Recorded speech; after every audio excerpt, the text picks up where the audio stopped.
Ya.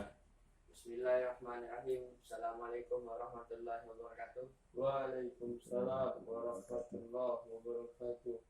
Baiklah, apa kabarnya anak-anak? Baik, Pak. Sebelum memulai pelajaran hari ini, apa-apa yang tidak berkaitan dengan pelajaran hari ini, Bapak mohon untuk disimpan.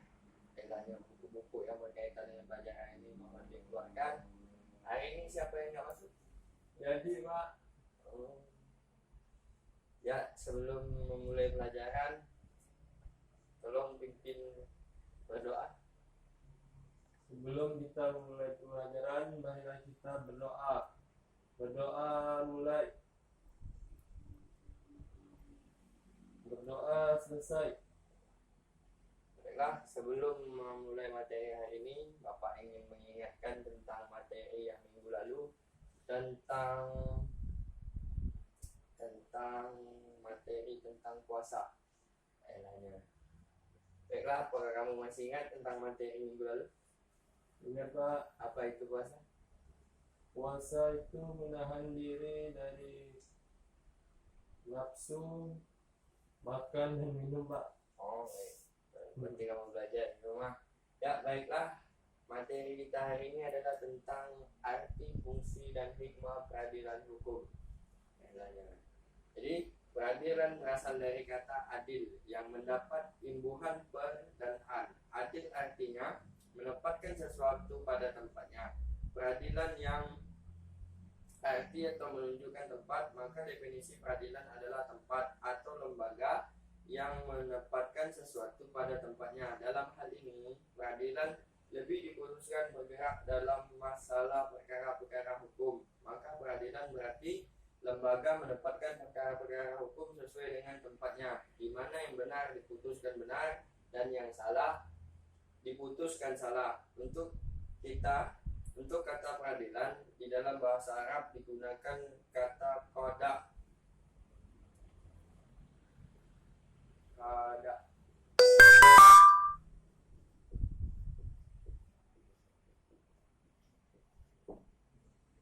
Dari kata qada, jamaknya akhadia, berarti memutuskan perkara atau perselisihan. Memutuskan perkara atau perselisihan.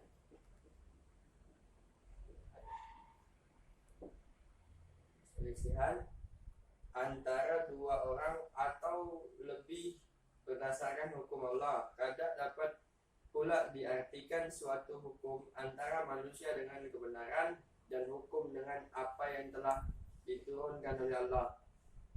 Fungsi peradilan, lembaga peradilan bertugas menyelesaikan perselisihan, perkara, pertengkaran, atau suatu kasus yang menimpa masyarakat, dan untuk memutuskan hukum. Dengan peradilan Allah memelihara keseimbangan dan kedamaian dalam masyarakat luas. Peradilan memberikan keputusan di dalam perkara yang nyata yang diembankan kepada untuk diadili sesuai dengan kaidah-kaidah hukum yang ditetapkan oleh pembentuk undang-undang.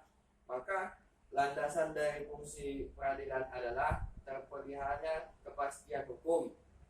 Ibnu Khaldun menyatakan bahwa tempat menegakkan hukum adalah menetapkan penyelesaian sesuatu hingga bersatu lagi pihak-pihak yang bermusuhan, terpenuhi sebagai hak yang umum dari kaum muslimin dengan pertimbangan membantu pihak yang lemah, kena jahnawat, anak-anak yatim, orang-orang yang bangkrut, dan mereka yang hidup kesusahan. Cara yang paling baik untuk menegakkan kebenaran di dalam masyarakat, memelihara hak-hak manusia, menjaga jiwa dan hartanya adalah dengan menegakkan peraturan undang-undang atau peraturan hukum yang berlaku di negara kita yang diwajibkan oleh Islam serta menjadikannya sebagai amalan sehari-hari. Namun bagaimanapun baiknya peraturan yang ditetapkan di dalam suatu negara untuk menjamin keselamatan masyarakat dan tercapainya kesejahteraan rakyat tidak akan berfaedah jika tidak ada suatu badan atau lembaga atau institusi yang menangani dan mengawasi dilaksanakannya peraturan-peraturan tersebut. Maka peradilan merupakan suatu keharusan adanya di dalam masyarakat, sebab di peradilan itulah masyarakat memperoleh jaminan dan kepastian hukum dengan sebaik-baiknya dan seadil-adilannya. Jadi hikmah peradilan hukum, ada berapa hikmah dan adanya peradilan dalam kehidupan, yaitu terciptanya keadilan dalam masyarakat karena masyarakat memperoleh semua haknya. Yang kedua, terciptanya perdamaian karena masyarakat memperoleh kepastian hukum dan di antara masyarakat saling menghormati hak-hak orang lain, tidak ada yang berebut seenaknya karena semua ada aturannya. Tiga, terciptanya kesejahteraan masyarakat sebagai konsekuensi dari tegaknya keadilan dan tercapainya perdamaian. Yang keempat, terwujudnya good and challenge governments yang bebas korupsi, solusi, dan nepotisme. Jadi banyak ulama yang berpendapat bahwa adil itu sangat baik, tapi sebaik-baiknya sifat adil apabila terletak pada seorang hakim atau seorang penegak hukum. Jadi peradilan hukum itu mempunyai fungsi yang sangat luas. Selain dari menyelesaikan suatu perkara, perselisihan, juga untuk menyalurkan hak-hak masyarakat.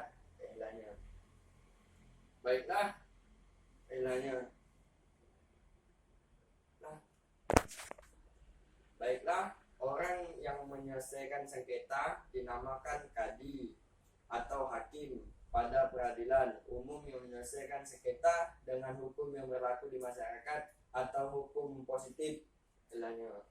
Orang yang menyelesaikan sengketa.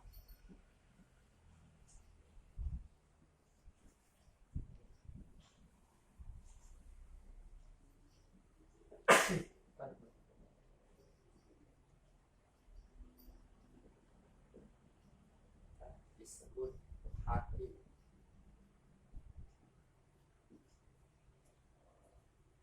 Orang yang disebut hakim atau kadi. Secara umum menyelesaikan sengketa dengan hukum yang berlaku di masyarakat atau hukum positif. Ghali Maulana LC dalam bukunya Persaksian dan Pembebasan Budak, terjemahan dari kitab Matan Abi Sujah, mengatakan tidak boleh seseorang menjabat sebagai kadi atau hakim pengadilan kecuali telah memenuhi 15 syarat. 15 syarat tersebut adalah: yang pertama, beragama Islam; yang kedua, balik; yang ketiga, berakal; yang keempat, merdeka, bukan budak dan bukan orang yang diancam; yang kelima, laki-laki; yang keenam, memiliki sifat adil; yang ketujuh, memiliki pengetahuan tentang hukum-hukum dalam Al-Quran dan Sunnah Nabi; yang kedelapan, memiliki pengetahuan tentang perkara-perkara ijma'; yang kesembilan, memiliki pengetahuan tentang perkara-perkara ikhtilaf atau diperselisihkan; yang kesepuluh, memiliki pengetahuan tentang metode berijtihad; yang 11, memiliki pengetahuan tentang bahasa Arab; 12, memiliki pengetahuan tentang tafsir Al-Quran; yang ke-13, memiliki pendengaran dan penglihatan yang baik; 14, memiliki kemampuan menulis; 15, memiliki daya dan analisa yang kuat.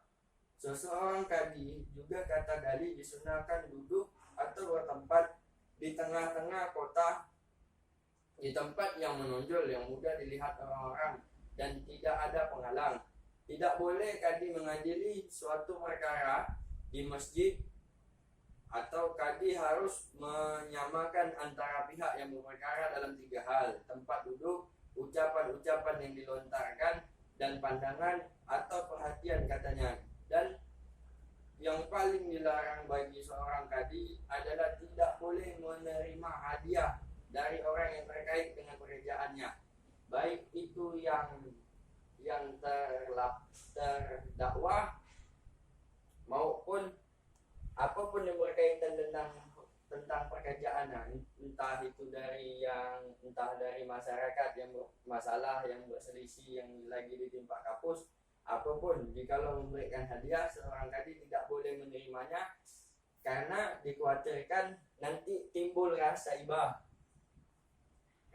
Timbul rasa pilih kasih, dan makanya itu dilarang orang yang terkait dengan pekerjaannya. Gali mengatakan agar hasil putusan kadi objektif, tidak memberatkan terdakwa dan tidak merugikan salah satu pihak bersengketa, kadi harus menghindari 10 keadaan. Ketika melakukan putusan, ada seorang kadi harus menghindari 10 keadaan. Katanya ke 10 kondisi yang harus dihindari kadi saat menangani perkara itu adalah yang pertama, marah atau emosi.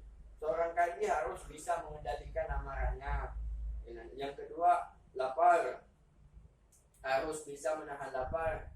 Kalau dapat sebelum dari persidangan, dia harus makan dulu karena dalam waktu yang panjang. Yang ketiga, haus, dahaga. Yang keempat, naik libido.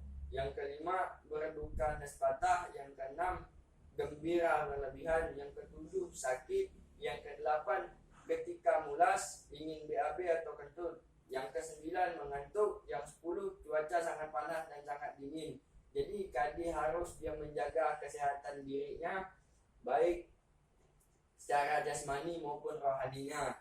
Dan kadi harus orang yang mempunyai pemikiran yang kritis, yang dapat berijtihad, yang dapat mengerti maksud dari apa yang disampaikan oleh terdakwa di dalam persidangan. Ada beberapa hal yang dilarang yang dilakukan seorang kadi, di antaranya tidak boleh bertanya kepada terdakwa kecuali dakwah sudah dibacakan dengan sempurna. Tidak boleh meminta terdakwa bersumpah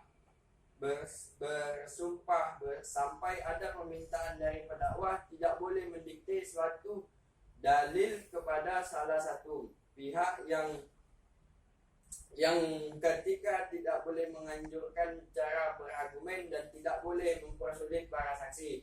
Jadi menyampaikan tidak diterima persaksian seseorang dalam pengadilan kecuali telah terbukti memiliki sifat adil dalam pandangan hakim. Tidak diterima persaksian seseorang atas lawan sengketanya. Begitu juga tidak diterima persaksian orang yang tua pada anaknya atau anak pada orang tuanya dalam pengadilan. Tidak diterima surat seorang kadi kepada kadi yang lain terkait putusan hukum kecuali ada persaksian dari 2 orang saksi yang bersaksi atas isi surat tersebut. Baiklah, yang bisa dibawa ke jalur hukum, yang bisa dibuat peradilan hukum, perkara sesuai dengan peraturan hukum.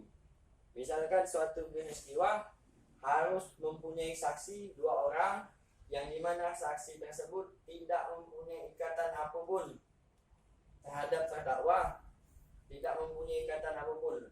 Lebih jelasnya, apalagi mempunyai ikatan seperti keluarga, apalagi ikatan seperti orang tua kepada anak, suami terhadap istri, maka diperlukanlah 2 saksi dari pihak lain yang mengetahui jelas perkara itu. Dan saksi yang paling kuat pada saat kejadian yaitu adalah kamera CCTV, karena itu bukti yang sangat real. Baiklah, sampai di sini Bapak ingin bertanya, apakah ada yang ingin ditanyakan, apakah ada yang membingungkan tentang materi hari ini? Paham, Pak?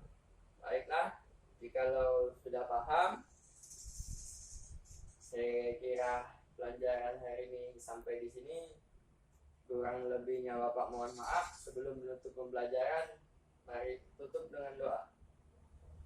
Sebelum kita mengakhiri pembelajaran pada hari ini, marilah kita tutup dengan pembacaan doa. Membaca doa dimulai. Selesai.